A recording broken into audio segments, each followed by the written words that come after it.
Hey guys, welcome back. It's Monday morning. What time is it? Is it 11? It is 11. 11, okay, good. So we have Maria that's going to be Hi, taking guys. questions. She's filling in for Karen. Karen will be back next week. So today we're going to talk about something new. We're going to talk about something called keto. Have you ever heard of that before? No, sir.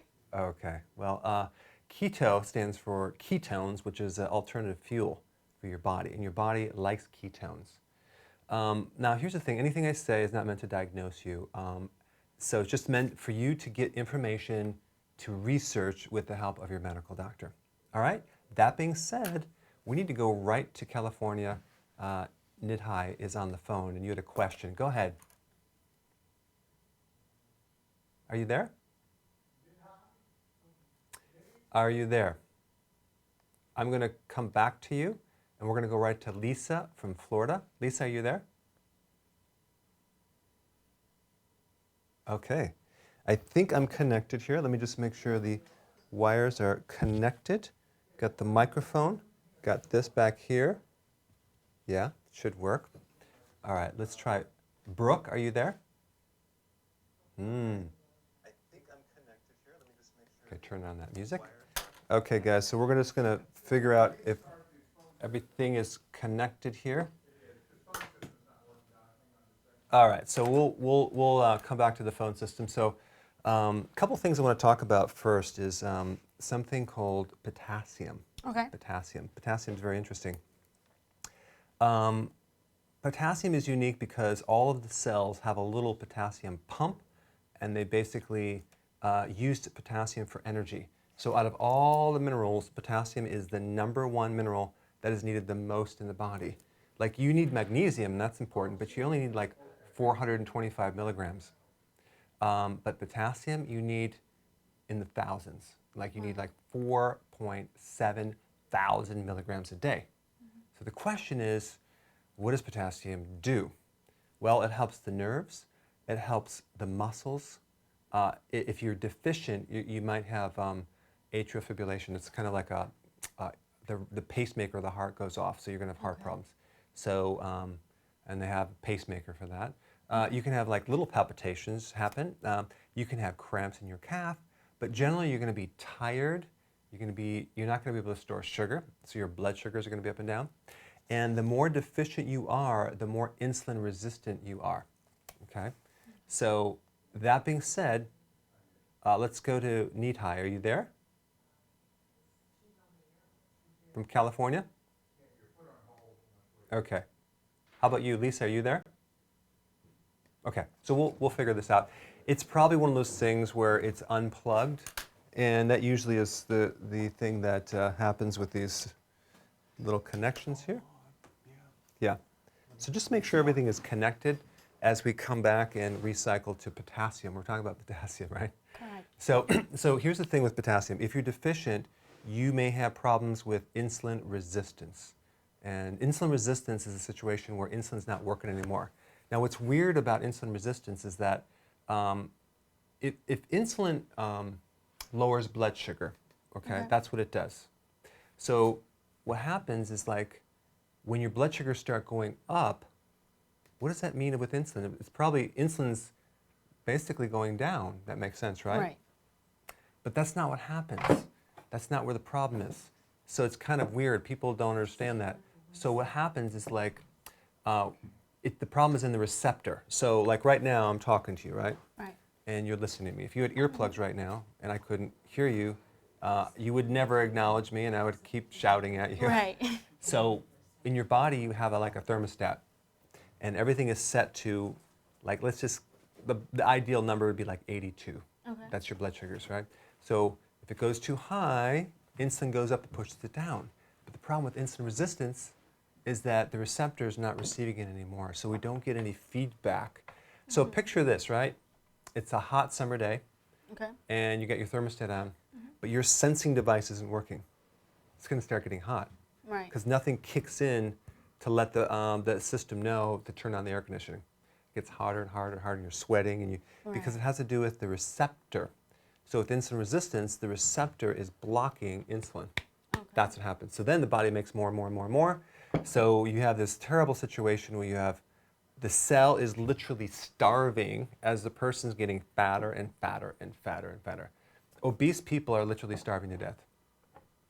Yeah, that's why they're craving sweets 24/7. That's why they're so hungry. They'll eat food and they're still hungry after they eat. Have you ever had that happen? All the time, Dr. Berg, all the time, all the time. And that'll make you keep eating, right? That makes you keep eating. Right. So especially there's, I know this might be hard to believe, but some people actually crave carbs, sweets. I know, it's hard to believe.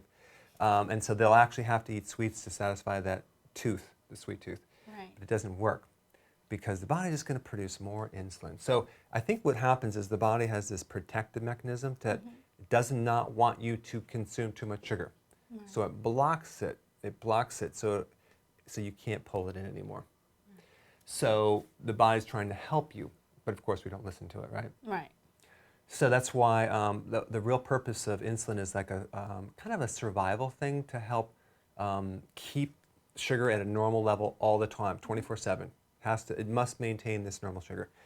And I think way back when our systems worked a lot different, and what happened is that we didn't eat as frequently. We didn't have hamburgers. We didn't have candy on Halloween, I don't think. Caveman times, did we? Right. Maybe they went from cave to cave.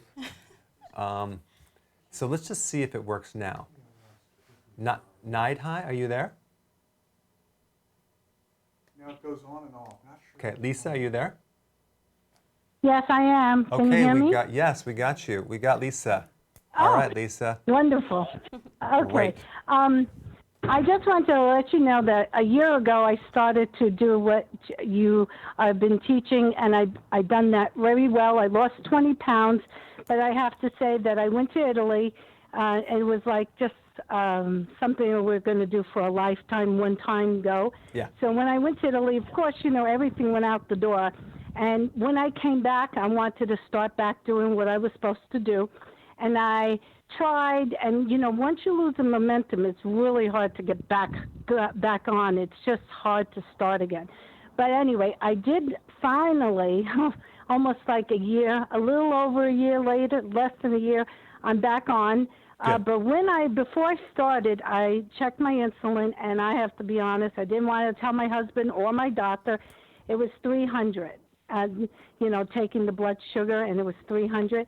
And of course, I just hit the ceiling. I had never had numbers like that in my lifetime. When I came back from Italy, it was 112. I mean, that was good because I was walking, and you just walk everywhere you go. Yeah, so whatever right. you're eating, you're burning it off. Right. But then when I came back, I was not doing that kind of stuff anymore, and my sugar went up, and I got really upset, and that was about 3 weeks and a half ago. Okay. When I seen those numbers, I completely, devastated me. So then I started trying to do back the way you've been teaching us to do, and I've been doing I wasn't doing the vinegar water. I was doing that before, and I was doing great. This time around, I didn't do that, and I noticed as I was hungry, and even though I was doing the potassium, doing the salads and everything, I was still somehow hungry. And what's your question? As soon as I started, my question was, I'm sorry, should have done that. I lowered it to 160. Good.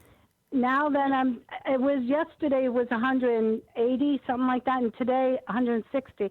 Now I figured my question was, I'm trying to just get the last bit off. What can I do to really shoot it off? Yeah. What part of what part of Italy did you go to? Oh, Naples. Oh, we went all over. We toured the whole perimeter of outside of Naples, Serrano, all those places. It was beautiful. Okay. So So let me answer the question. Okay. So Lisa, Naples apparently has the best pizza on the planet. I'm sure you did not eat pizza, so I know that for a fact, right? But the point is that you're basically getting back on track. And here's something that Dr. Westman's going to be covering this at the summit. Hopefully you can make it. But what happens when you go off the keto plan, and you've had insulin resistance before, and you haven't fully adapted, and your body's not healing yet, it can throw you off for quite a bit of time, and a lot more than what you might think. That's all I'm going to say. But you're on the right track. You just have to give it more time. The thing that you really need to realize is that your sugar is coming down, but it needs to come down a lot further. So you just realize there's extra sugar in your blood. So I'm assuming you're doing the keto exactly like I'm telling you. The next thing you need to do is you need to start increasing your intermittent fasting, probably to 1 meal a day. What that is going to do is it's going to help eat up some of the sugar in your blood because you're not feeding it constantly. So you're going to use that sugar up. The other thing you need to do is long walks. The walking will actually help, and exercise is going to help burn off that extra sugar to bring your sugars right down. So that's what I would do. And I think you're going to be good to go, Lisa. Thanks for your call. All right. Nighthai, are you there from California? Hi, Dr. Berg. Hi. How are you? How are you? What's your I'm good. question? How are you? Dr. Berg, I'm calling to get some information from my mom. She's 69. She's a type 2 diabetic. Yeah. And she was diagnosed with breast cancer 3 months back. And since then, she has been following a vegetarian ketogenic diet. She's a vegetarian, so. She's doing 20 hours fasting and 4 hours window of eating. Mm-hmm. She's just started using the keto mojo meter to check her blood ketone levels. Mm-hmm. And we found that it generally ranges between 0.5 to 1.5. Mm-hmm. And from what I understand, to heal from cancer and diabetes, she would need to be in a deeper state of ketosis, which is, I think it's called therapeutic ketosis. That ranges between 3 and 6. So my question to you is, how can she get into that deeper state of ketosis where she's not been able to get to so far? Good question. So the main thing is you have to lower the carbs. The carbs determine how deep you're in the ketosis. So it is hard to do this with a vegan diet because there's so many carbs. So you're going to have to figure that out. There's a lot of stuff you're going to have to do research on. I will say that if you have some MCT oil, that will increase ketones too. So for her, that might be a solution, MCT oil. Just start off with a very small amount because too much will give you, it's like a laxative. That's all I'm going to say. Okay. So you start off a little bit small, get used to it, and then you'll be totally fine. The other thing for cancer is, cruciferous vegetables. That's the area that you want to research. But good question. Thanks for that. All right, so now we're going to go to Brooke from Alabama. Hey. Hi, Brooke. Hey. Hi. Hey, how are you guys? Good. Okay, I have been doing keto for about 3 months with a lot of success. I've lost probably about 30 pounds. Wow. But I do not have a gallbladder. Okay. And I, all of a sudden, a few weeks ago, had started having some major, serious, watery diarrhea. So I watched all your videos. I tried to lower the fats and thought it was dairy at first. So I got rid of dairy, and then I bought your gallbladder supplements to start. And I thought literally that I was cured for 2 days because I took your gallbladder supplements before each meal. I'm doing 2 meals a day. Mm-hmm. And I was doing a lot better other than having nausea and burping and my stomach just not feeling good. But then now the watery diarrhea has started back, and I'm talking like it's really, really bad. It's like wearing me down, and I don't even know what I need to do anymore because I've decreased my fat so much already. Yeah, let me tell you what to do, okay? The gallbladder formula is a catch-22 with having your gallbladder removed because you're not going to have enough bile, but the thing that bile does is it lubricates the colon. So I think it helped you, and now you're taking too much with the gallbladder formula that I have because it has bile salts in there.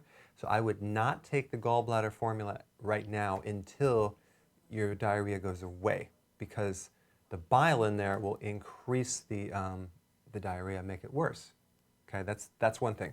Normally that doesn't happen. Normally if you don't have enough bile, you can take it and then you'll be fine. So you might want to let your body reset and then maybe take it periodically. Okay, so that being said, the other thing to look at is your fiber. You might need to cut out the fiber right now because apparently your microbes aren't fermenting this fiber and it's not creating bulk. So you might want to just kind of back off with the vegetables for a while, let your system reset and see if that doesn't help you. Now, if you have diarrhea, you're going to really deplete your potassium, your salt, and B1. So you're going to have to put those things back in electrolytes for sure, and you're going to have to put in vitamin B1, because once you create that loss, that might actually create a lot of fatigue and issues with your muscles, might be cramping, things like that, the electrolytes. So that's what I would do. The only kind of vegetables I would have right now is a little bit of sauerkraut to try to build up that flora. Okay, Brooke, thanks. All right, so we're going to go to social media. What do we have? Yes. So we have Angela from YouTube asking, how can I add all the potassium? Yeah, well, that's a good question. Typically, you want to work up to about 7 to 10 cups of vegetables. I know you probably are at maybe, what, 8 right now? Okay. So vegetables tend to give the potassium. But if you're not used to digesting that many vegetables, you could have a problem with that. So you want to realize you want to gradually work up over time to to a goal to get all your potassium. In the meantime, you can actually do like electrolyte powder, things like that to build up the potassium. But pistachios have about 900 milligrams of potassium per cup. So that's pretty good, potassium. Yeah. Beet tops are really high. That's like 1,300. You can put that in your kale shake. Avocados are really, really high. So those are all good. Meat has about, I think per 6 ounces, it's like 300 milligrams. I mean, it has some, but probably is not the same as a banana. So these are all things that you have to look at. The other thing is that when you're doing intermittent fasting, Maria, you don't need as much food and potassium and other nutrients because your body is conserving. Okay. So she probably won't need 4,700 if she's doing intermittent fasting. Just make mental note. Okay. Okay? Good. Do we have another question? Yes. Jennifer from YouTube wants to know, how can you correct a neck hump? You mean like a hunchback? Yeah, she said Okay. neck hump. It's called a Dowager's hump. Those things are a little bit different because you have two things. You have the fat pad back there, which is you just need to lose weight. And that fat pad, believe it or not, is connected to how much insulin you have. If you guys, let's do an experiment, guys. Take your hands and pinch your back. If there's back fat, okay, that means you have too much insulin, okay? Anything in the back, any back fat, it's too much insulin. So that's just a better test than getting a blood test. If you want to take your hand and press your belly, if you can feel extra fat there, there's too much insulin. Yeah, so that's just a side note, an extra little tip there. But if there's a bone that is there, there's normally a bump that's a little bit higher there, that's normal. But there's another situation where you're like hunching back. Then you're going to have to do some serious stretching. But don't just try to stretch back. You want to stretch forward. Bring your head forward. In fact, I would research my video, just type in Dr. Berg and posture. I have a good video on that, how to get a really good posture. Okay? All right. So now we need to go to Maria. Maria from Connecticut. Are you there? Yes, I am. Hi. Hi. Hi, can you hear me? Yeah, I can hear you good now. What was your question? Okay, perfect. So I've been doing keto for about probably 11 months now, and I'm on 1 meal a day. Good. I broke off a little bit because I went on vacation, but I'm back on track. But the issues that I'm having, and I watched your videos, but it doesn't really apply for me right now, my eyesight is deteriorating noticeably. I do computer work, so I can notice that my eyes are really getting bad. I can't go for long walks. My lifestyle just doesn't promote that right now. And my energy level, I've tried using nutritional yeast, sprinkling on my food. I can't stand the taste of nutritional yeast.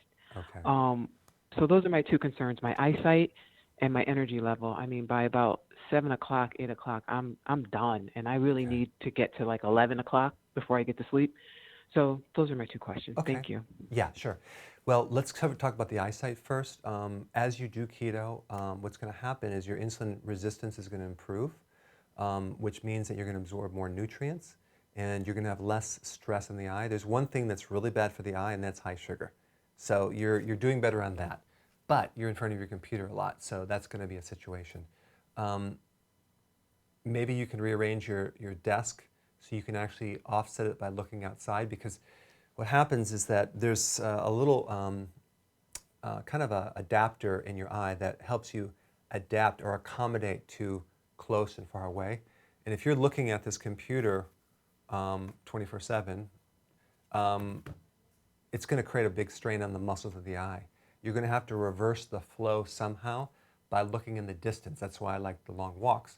But you need to probably schedule like 3 or 4 times that you walk outside and look at a cloud or a tree in the far distance just to reverse the flow. You're going to have to do that because there's no other way, because you're fatiguing the eye muscles itself. The other thing that I would recommend for energy that has everything to do with this little energy factory called the mitochondria.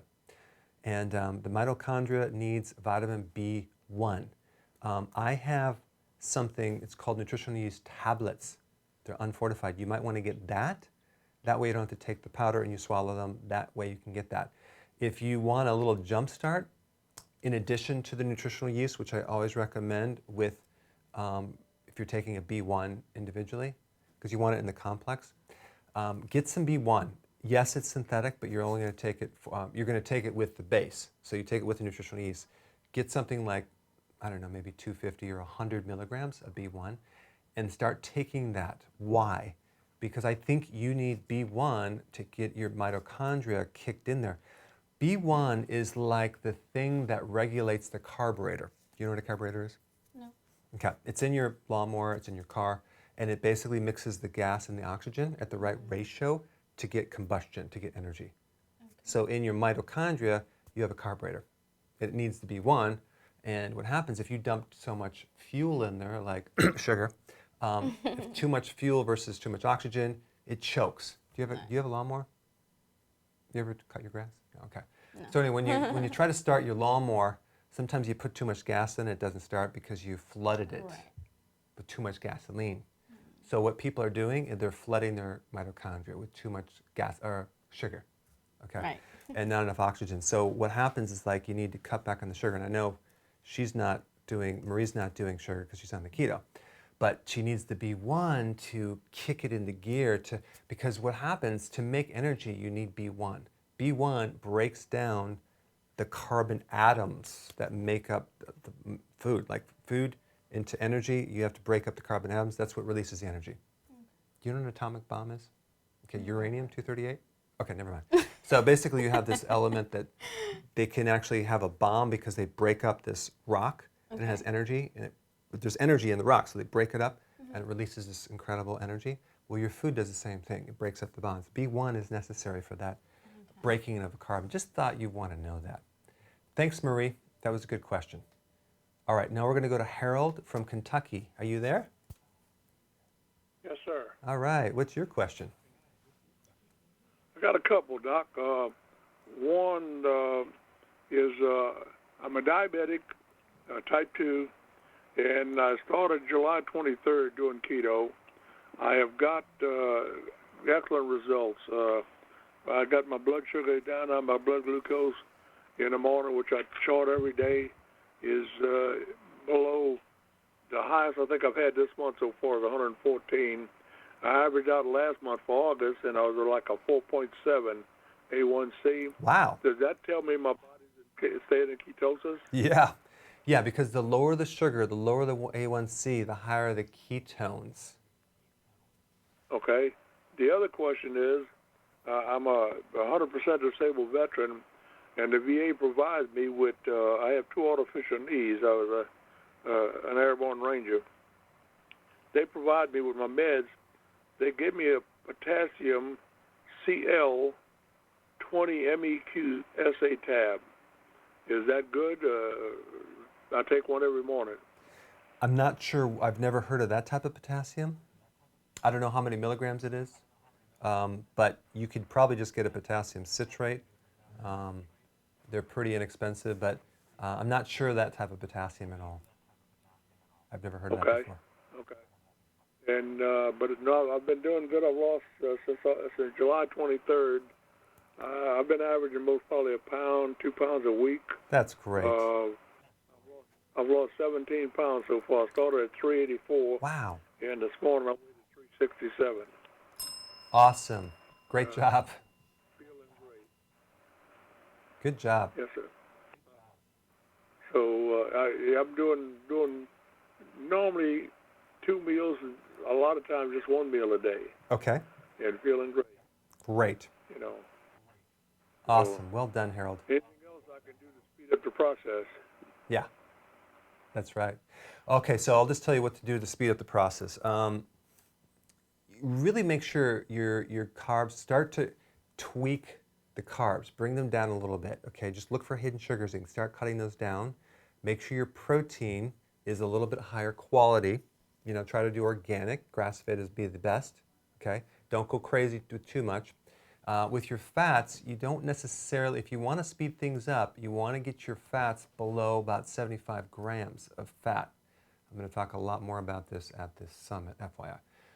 But yeah, you want to keep your fats a little bit lower, but normally the fats are built in within the proteins anyway. So you can add exercise, apple cider vinegar with some water, that will help. Add more potassium, that will help.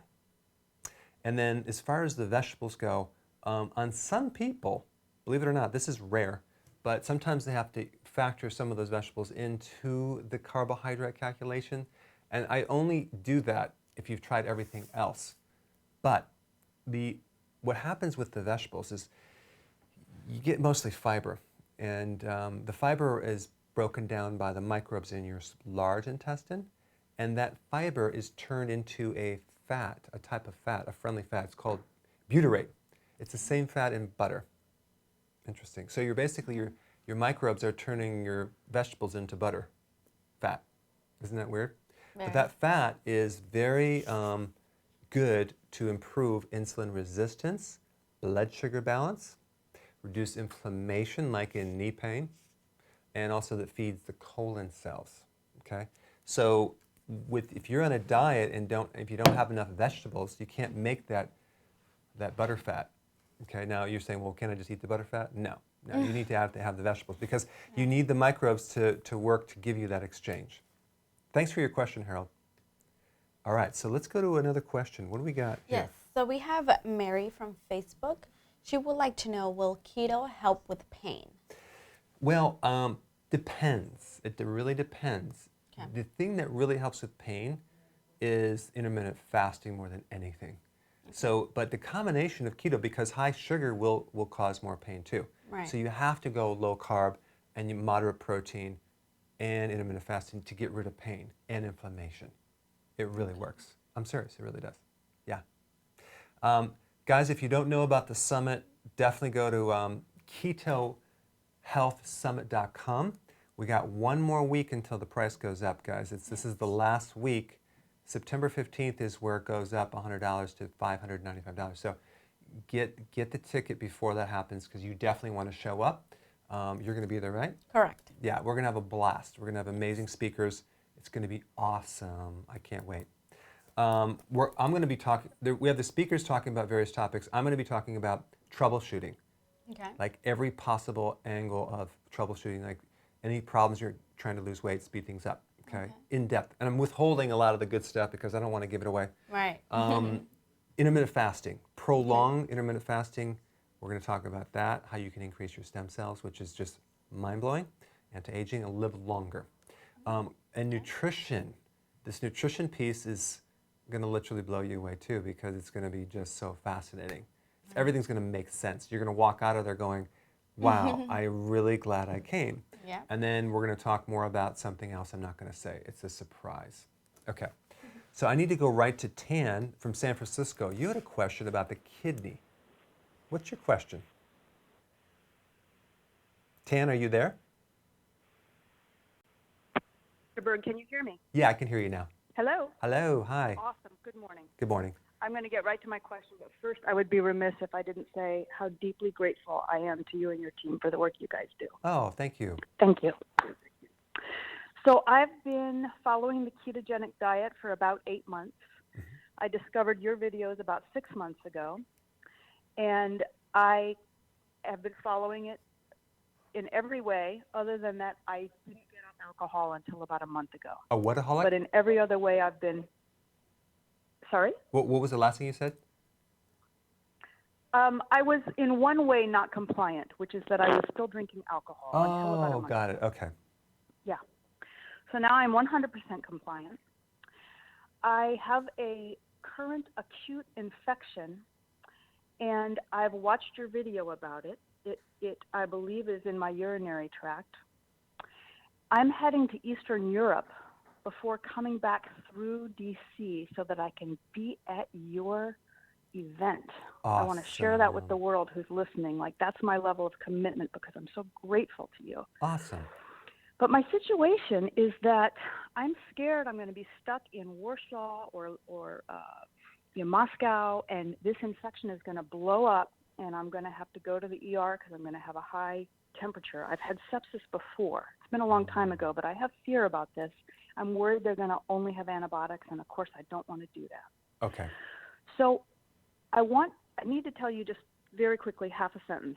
I have a history of autoimmune disease, got sick when I was 26. I have Hashimoto's, I have celiac. I've been 100% organic for 20 years.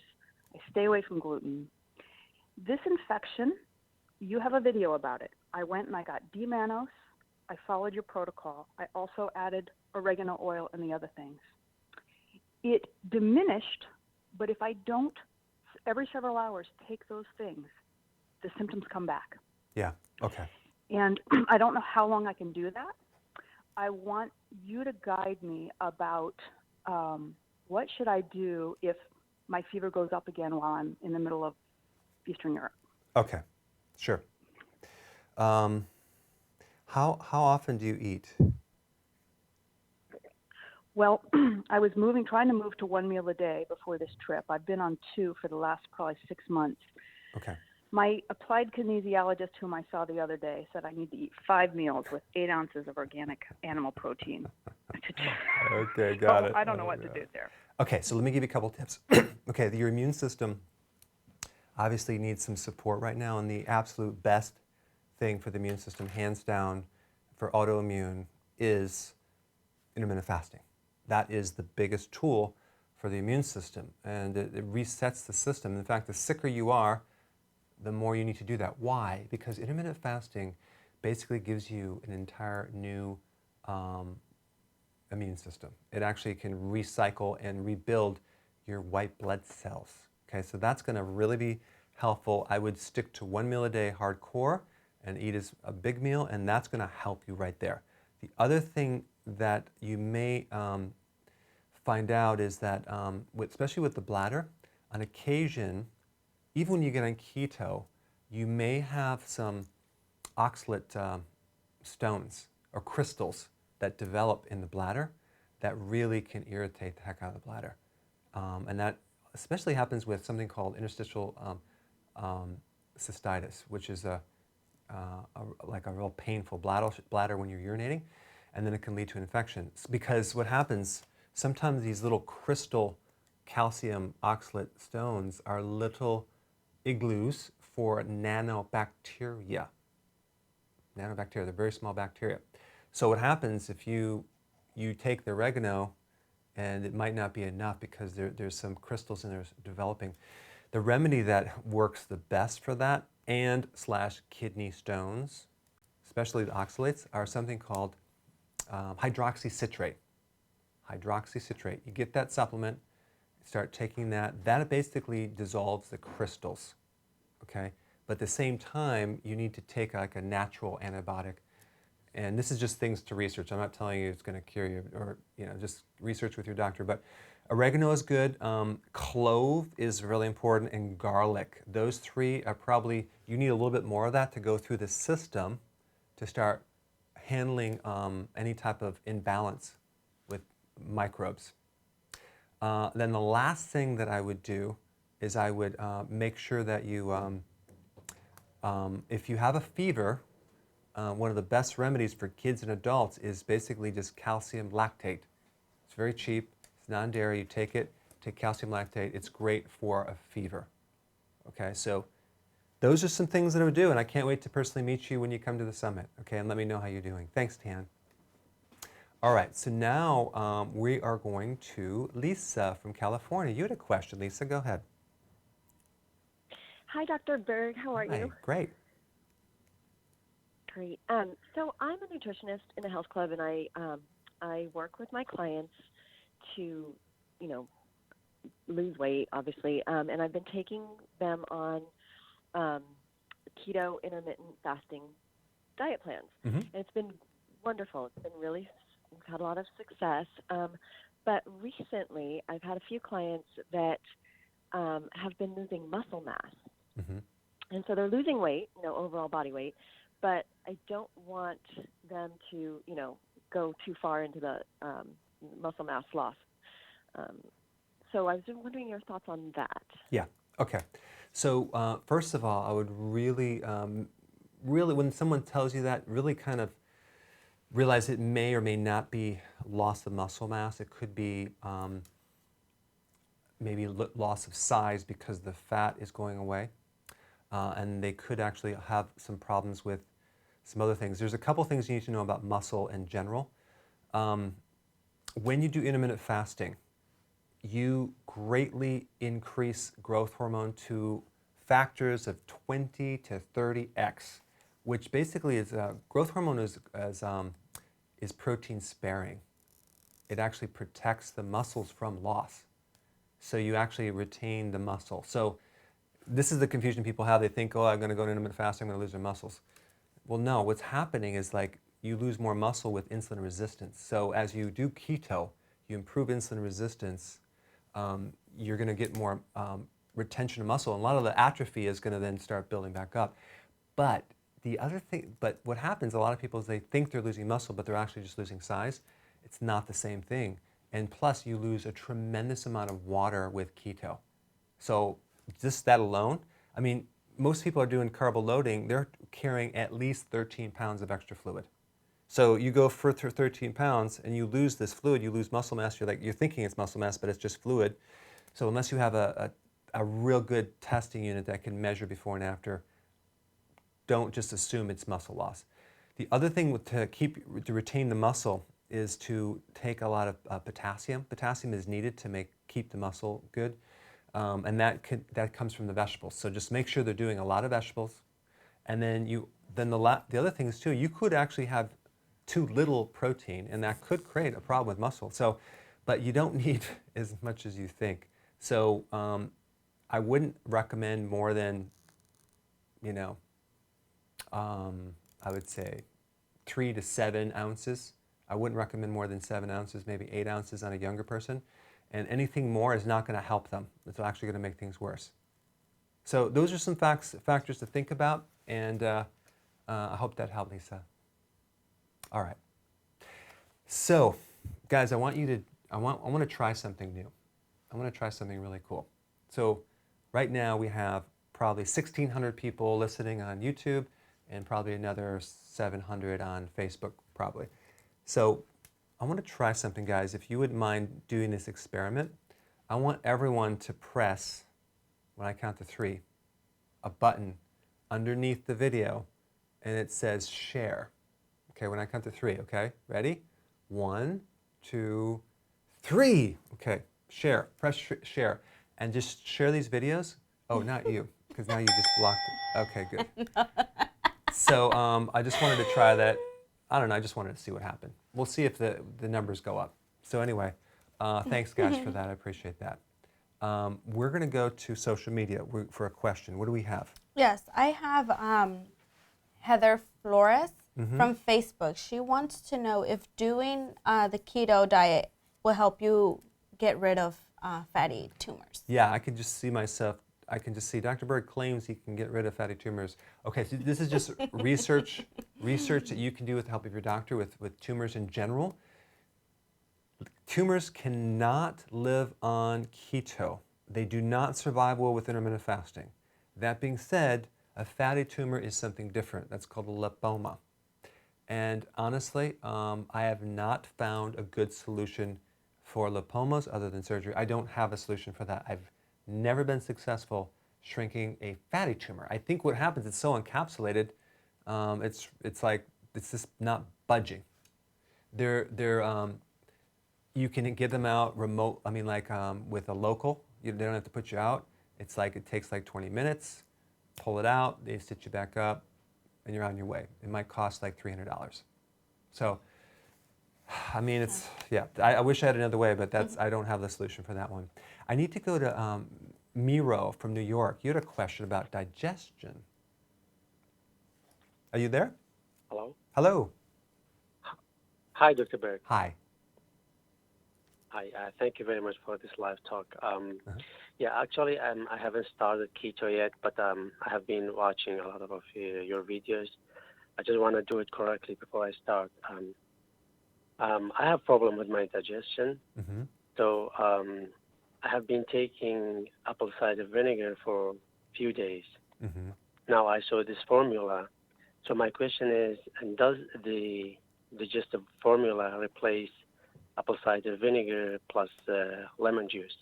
Got it. And what's going to happen if I take both together? Got it. Okay. Good question. And just so you know, ideally you get the book and the booklet because this has everything. And you're smart for trying to figure this out before you do it because there's a lot of details and it's important. So I wrote the book because I wanted to give people the full knowledge. So it's worth getting the book. It'll help you get all the details because you're going to have questions. Now, I have a product called Digestive Formula. And what it has a powdered apple cider vinegar. So you don't have to take it in liquid. You take it, and it has something called betaine hydrochloride together, 300 milligrams of both. So it's a really good, I think it's one of my favorite supplements, but it really is, people don't really, there's not a lot of people taking it for some reason. But it really acidifies the stomach nicely. You take it before meals and it'll just help you digest. Can you use that to replace apple cider vinegar? Absolutely. Can you take both? Absolutely not a problem because apple cider vinegar also helps your lower digestive tract as well. So you take it before the meal, and especially if you overeat, you accidentally overeat on Thanksgiving, you have a bottle of it there and you could take some and it'll kind of help you digest and you'll be able to keep eating for hours. Yeah. All right, good. So thanks for your question. Let's go to Robbie from Washington State, I think. Are you there? Yep. Hi, Dr. Berg. Hi, what part of Washington State are you from? Southwest Washington. I'm pretty close to Portland, Oregon. Okay. Okay, I was actually at practice in Linwood, Washington a long time ago. Cool. Yeah. Hey, great to talk to you. Yeah. Yeah, I just wanted to say I'm a super fan. I've watched almost all your videos on keto and fasting. I've told my family about you. They watch your videos now. Awesome. So since March of this year, I've lost 80 pounds through a combination of keto. Yeah, it's been crazy through keto, intermittent fasting, and just walking and just some weightlifting. But your videos have been huge. You know, on me, just on my journey. So thank you for that information. And appreciate it. Yeah, thank you. And my question is, I'm at this point now where I just have like some fat, kind of on my belly, but my girlfriend is like, "Oh, you're too skinny. Like I can feel your bones in other places," and I'm just,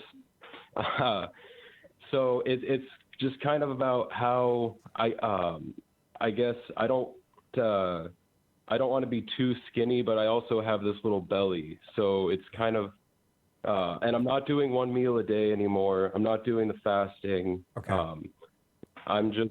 But I am doing keto. Okay. Question I have.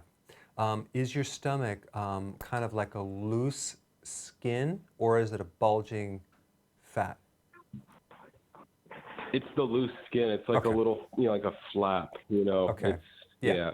All right. So this is what you do, Robbie. There's a video I have, reverse sit-ups, and what you do is you tighten up your stomach muscles, and you stretch backwards. You do backwards sit-ups because think about it. If your bicep this way, this is all loose skin right here. You want to stretch going backwards to tighten up that skin and tissue. It's called reverse sit-ups. You do that every single day, like 20 to 25 times, like 3 sets of 25 times. You go back, you can tighten up that lower pooch. It's quite amazing. Like you'll be like, wow, it just kind of disappeared. Where did that go? Because doing sit-ups doesn't help. However, that being said, I think you do need to do sit-ups as well because the way you're going to get rid of that last, I think, loose skin is with some hardcore workouts, compound resistant training, planks, all sorts of things for your core. That's what you need to do now, and probably a little bit of intermittent fasting with it. Maybe you do 2 meals or 2.5 meals. Definitely no snacks. So that's what I would do. Yeah, because that way the workouts will bulk you up a little bit, and I think your girlfriend or your wife, not both of them put together at the same time, but will actually appreciate that, and then you won't look too skinny. All right. Thanks, Robbie. All right, what do we have?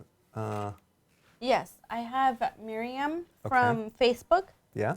She would like to know how you can fix headaches from low sugars. Well, what happens, your brain does not store sugar as glycogen. It requires the sugar from the blood. Well, if you have blood sugar problems, like most people do, insulin resistance, whatnot, then you're going to starve your brain of sugar, okay? That's when you have memory problems, you get grouchy, you get irritable, you have all these, and you get headaches. So that's one of the symptoms. So by cutting out the sugar, what happens, your body converts to a different fuel system called ketones and fatty acids, which your brain can't use, but it can use ketones. Right. If you need any sugar, your body can just make it from your fat or the protein, so you don't have to worry about giving it sugar. But when you cut down sugar, your body switches the fuel source, and your brain is really happy on ketones. It doesn't like sugar. So you do that, and all of a sudden now the brain is happy, and the headaches go away. Now, you got to make sure with headaches, even when you're on keto, is you have to increase your sea salt a little bit, sodium, especially if headaches. So what you could do is, if you have a headache, put a little salt underneath your tongue, and then see if the headache goes down a little bit. If it does, then we know it's low sodium. Right. Now, if it goes low sodium, and you know that, you can start increasing your salt. Some people, what they do is they juice celery. Celery has more sodium, and that actually helps them. So you can do a combination of both, but you need the sodium sometimes to get rid of headaches. Now, I'm going to go to the next person called Ravanda, I think it is. You're from Florida, right? Yes. Hi. What was your question? Hi. I'm diabetic too, and I was on Jardiance, and I went into ketoacidosis and was in ICU for a week. Wow. Since I came out, I've been having back pain really bad, and the doctors do not want me on keto, and I've been on it for about 5 months. I don't know. They keep telling me it's too dangerous for me, but I want to stay on it. And also want to know if B1 and CoQ10 is safe for me as a diabetic. Mm-hmm. Also, is CBD oil, is that worth taking? Okay. Good questions. Now, you're type 2, and do you take insulin? Yes, I am. They've got me, when I first started keto, I was totally off all my meds. Okay. But when I went into ketoacidosis, my blood sugars went up, then they pumped me full of sugar and insulin, and so I can't seem to get my insulin down again. So now they've got me on insulin 20 units a day. Yeah, this is typically type 2, you don't have ketoacidosis, mainly in type 1. And what happens is when you have type 2 for a long period of time, you can create damage to the cells of the pancreas and not be able to produce enough insulin. That's when you get ketoacidosis, because it gets out of control. I think what I would do is I would sign up for Jason Fung's membership site, because he's a medical doctor that you can kind of work with someone who is going to work with you instead of against you. And that way you have a medical doctor who kind of is in the picture, and that's what you need. Ketoacidosis, here's what happens with ketoacidosis. It's very rare, but it happens with diabetes type 1, and the pH goes so low, so it's so acidic that it creates a lot of problems. And then when people take metformin with their insulin, that actually makes it worse, because one of the side effects of metformin is ketoacidosis. Yeah, and lactic acidosis. So basically, it kind of all feeds into each other. So what you want to do is you want to take probably a little alkalizing, like baking soda, maybe once a day with some water. And you can get it with potassium citrate, because potassium citrate alkalizes the body, and then your electrolyte powder. So you want to start alkalizing the body maybe once a day. Okay, you can still do the opposite of vinegar and things, but just you want to keep the pH normal. So, and that will help you. But the ultimate solution is to fix the insulin problem so your body can heal. Now, there's a couple other things, like you need B1 so bad. B1 helps the pH. It helps blood sugars. It helps normalize that a lot. So I would definitely start taking B1 and nutritional yeast hardcore. But I know you're in a situation because you have the countering this whole thing, and they want to do one thing, you want to do another. So you're going to have to beef up, no pun intended, your nutrients, B vitamins, vitamin C, omega-3 fatty acids, B1, like really important. But a little baking soda will alkalize that situation and you'll be fine. Keep your vegetables very, very high. Okay? Thanks for your call. All right, what do we got? Yes, so we have Angie from YouTube. She would want to know if drinking fresh ginger water will break fasting and keto. Well, I think any type of ginger water, like if you're just putting ginger in your water, that's not going to break anything. So you could do like vitamins, you can do tea, you could even do coffee, but not with the bulletproof. You can do the electrolyte powder, the wheatgrass juice powder. None of that's going to break your fast. Bone broth can break your fast because it's more of a protein. It's too much. A meal replacement can break your fast. A keto bomb will break your fast. So, yeah.